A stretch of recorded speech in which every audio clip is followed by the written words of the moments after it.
अगर वृंदावन जाओ तो पिकनिक मनाने कभी मत जाना घूमने के लिए।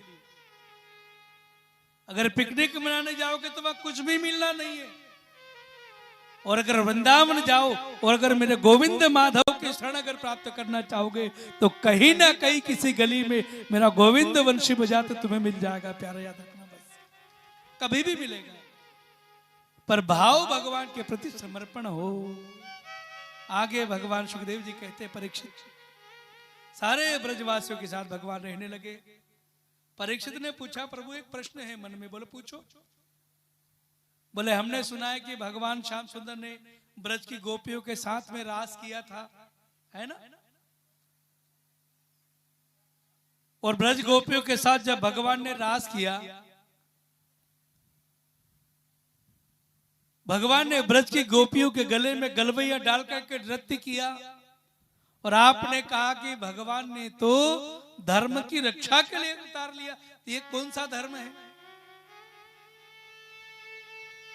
भगवान सुखदेव जी से राजा परीक्षित ने कहा, ये मेरे मन में संशय नहीं है, पर इस सांसारिक और कलियुगी लोगों के मन में ब्रज की गोपियों और भगवान के प्रति ये भाव जरूर आएगा। ये लोग भगवान पर भी उंगली उठाएंगे।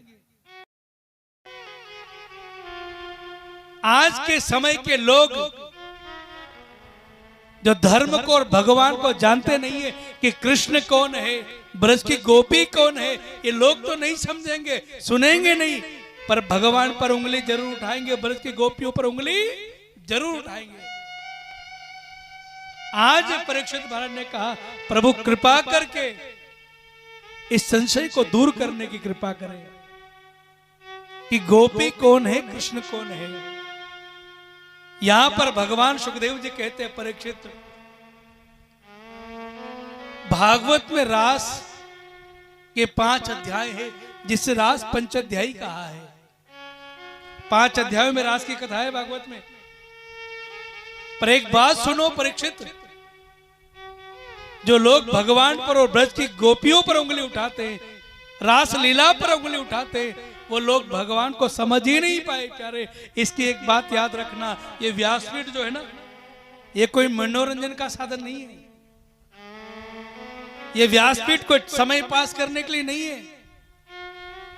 ये व्यासपीठ तो जन्म जन्मांतर के अग बने पाप मिटाने का कार्य ये भगवान की कथा श्रवण करा करके और लोगों को भगवान से जोड़ने के लिए होती। याद रखना, ये कोई मनोरंजन का साधन नहीं है, कोई किस्से कहानी चुटकुले सुना करके हंसी मजाक करने के लिए नहीं है व्यासपीठ। ये सबसे बड़ी जिम्मेवारी अगर है तो व्यासपीठ की जिम्मेवारी बनती है कि भगवान की कथा को लोगों तक पहुंचाए। भगवान सुखदेव जी कहते हैं, परीक्षित पहले तो ये समझ लो कि गोपी कौन है, पहले तो ये समझ लो कि कृष्ण कौन है। भागवत में लिखा है, रसो वैसह, रस स्वरूप मेरा गोविंद है। गोपी कौन है? लोग गोपी को जानते नहीं है। भगवान सुखदेव जी कहते हैं, गोपी किसको कहा है भागवत में? भागवत में वर्णन आता है कि वेद की ऋचाओं को गोपी कहा है। भागवत में वेद की ऋचाओं को गोपी, जिन संतों ने लाखों जन्मों तक तपस्या करके और जब भगवान को प्रकट कर लिया था और भगवान ने कहा था मांगो क्या मांगना चाहते हो, तो उन्हीं संतों ने कहा था अगर देना ही चाहते हो प्रभु तो कभी ब्रज का कंकड़ पत्थर बना करके और अपना साथ दे देना, बस आपका साथ चाहिए। वो है गोपी। और ज्यादा स्पष्ट करें ना तो गोपी किसको कहा है भागवत में पता है? अरे गोपी का मतलब होता है कृष्णात् परम किमपि तत्त्वमहं न जाने, कृष्ण के अलावा कुछ और नहीं है। ऐसा भाव जिसका हो वह हर जीव गोपी है, चाहे वो स्त्री हो चाहे पुरुष हो। चाहे वो स्त्री हो चाहे पुरुष हो। ये स्त्री पुरुष का भेदभाव तो हम लोगों में। गोपी किसको कहा है? जो कृष्ण से प्रेम तो करती है पर प्रेम का प्रदर्शन नहीं है। प्रेम तो है कृष्ण से, कृष्ण को प्राप्त तो करना चाहती है ब्रज की गोपी, पर प्रदर्शन नहीं है अपने प्रेम का। प्रेम करते हुए बस एक ही भाव है कि हमारे कारण कृष्ण पर आंच ना आ जाए। ऐसा भाव जिसका होता है वो हर जीव गोपी प्यारे, चाहे वो स्त्री हो चाहे पुरुष हो। गोपी कौन? और सीधे से समझ लो, गोपी किसको कहा है? गोपी उसको कहते जो काम के, वासना के, अज्ञानता के भर भर के प्याले जो जीव पी गया हो प्यारे, वो हर जीव गोपी, चाहे वो स्त्री हो चाहे पुरुष हो, जिसके मन में काम नहीं है, जिसके मन में लोभ नहीं है, जिसके मन में क्रोध नहीं है, जो सब में भगवान का दर्शन करता हो, ऐसा हर जीव गोपी है, चाहे वो स्त्री हो चाहे पुरुष हो। और एक बात और सुन लो परीक्षित, भगवान ने जब ब्रज की गोपियों के साथ राज किया तब भगवान की उम्र क्या थी?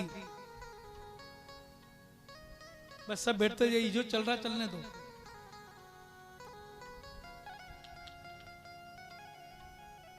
आप बस श्रद्धा से कथा सुनो। वो तो किसी भी रूप में आएंगे, करने तो अपना काम है ना।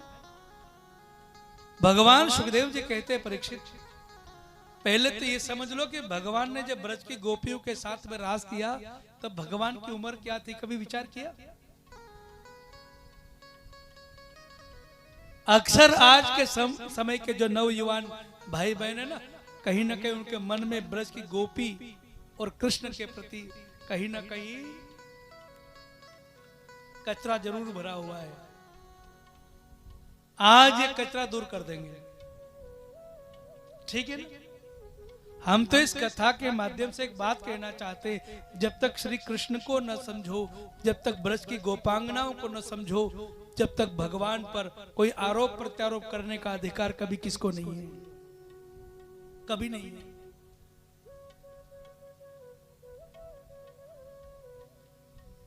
परीक्षित ने कहा प्रभु कृपा करके स्पष्ट करो कथा।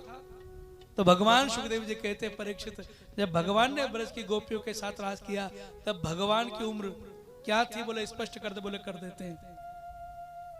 गोपी की उम्र क्या थी और कृष्ण की उम्र क्या थी? आज कर दे। इस बच्चे को खड़ा करो, खड़े हो जाओ, इधर आके यहां आ जाओ। उनको बस बैठ जाओ भैया, एक बैठ जाओ, एक आप आ जाओ सामने खड़े, उधर मुंह कर लो। जब भगवान ने ब्रज की गोपियों के साथ में राज किया था, भगवान की उम्र क्या थी? ये बच्चे भी इटावा के, कोई के बाप की नहीं सुनेगी।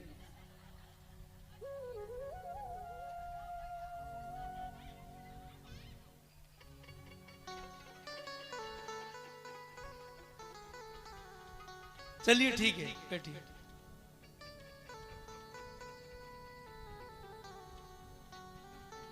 अब उठना, फिर बताऊंगा।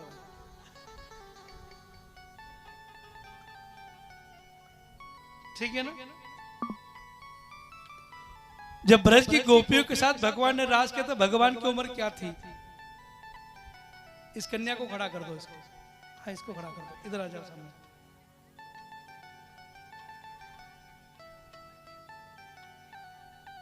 इनकी उम्र कितनी होगी? देखो ये इसलिए कर रहा हूं कि कम से कम जो भगवान के प्रति और ब्रज की गोपियों के प्रति जो मन में कचरा भरा हुआ है ना,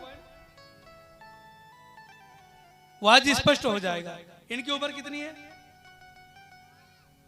7 वर्ष की। ठीक है, अब खड़े रखना इनको।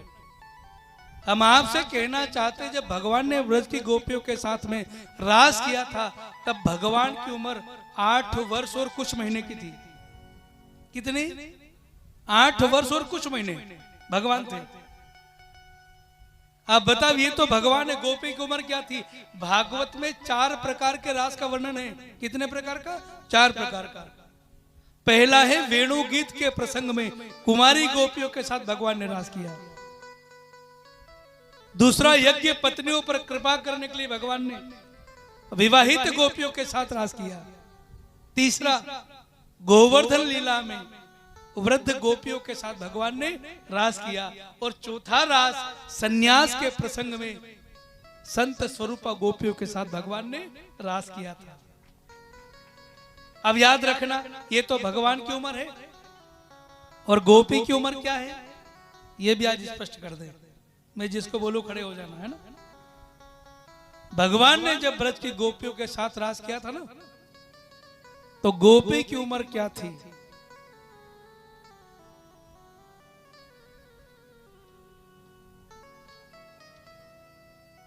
आदरणीय कल्याण महारानी किधर है ना? भगवान ने जब वेणु गीत के प्रसंग में कुंवारी गोपियों के साथ, जिनका विवाह नहीं हुआ था, ऐसी गोपी के साथ राज किया था, उस गोपी की उम्र थी, वो बहन बेटी ना, उसको खड़ा कर दो वहां से मेरे सामने। नहीं नहीं, आपको व्हाइट दुपट्टा जिनके पास है, बहुत गौर करना कथा पर। भगवान ने जब ब्रज की गोपियों के साथ राज किया था, तब एक गोपी की उम्र ये थी, बहुत गौर करना। दूसरा, भगवान ने जब ब्रज की गोपियों के साथ राज किया था, खड़े रहना, उस समय ब्रज की गोपी की उम्र, जो विवाहित गोपी थी, उनके साथ राज किया। आप माता जी खड़े हो जाओ, आपके पीछे वाले, हाँ खड़े हो जाओ।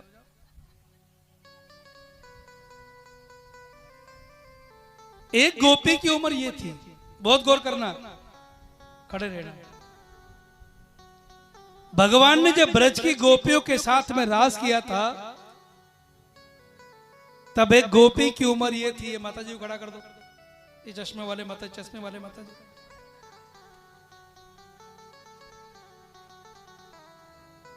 वृद्ध गोपियों के साथ एक गोपी की उम्र ये थी। एक और चाहिए, ऐसे मत करो, सामने करो ऐसे। चौथा, सन्यास के प्रसंग में संत स्वरूपा गोपी के साथ राज भगवान ने किया था। संत स्वरूपा गोपी, ये आई को खड़ा कर दो, आपके पास है ना? हाँ हो जाओ खड़ा, हाँ हाँ ठीक है, इनको ही खड़ा कर दो। एक गोपी की उम्र ये थी। अब मैं आपसे पूछना चाहता हूं, बहुत गौर करना, बहुत गौर करना कथा पर। अब ये बताओ, ये बच्चे को खड़ा करो यार, हाँ खड़ा कर दो इनको।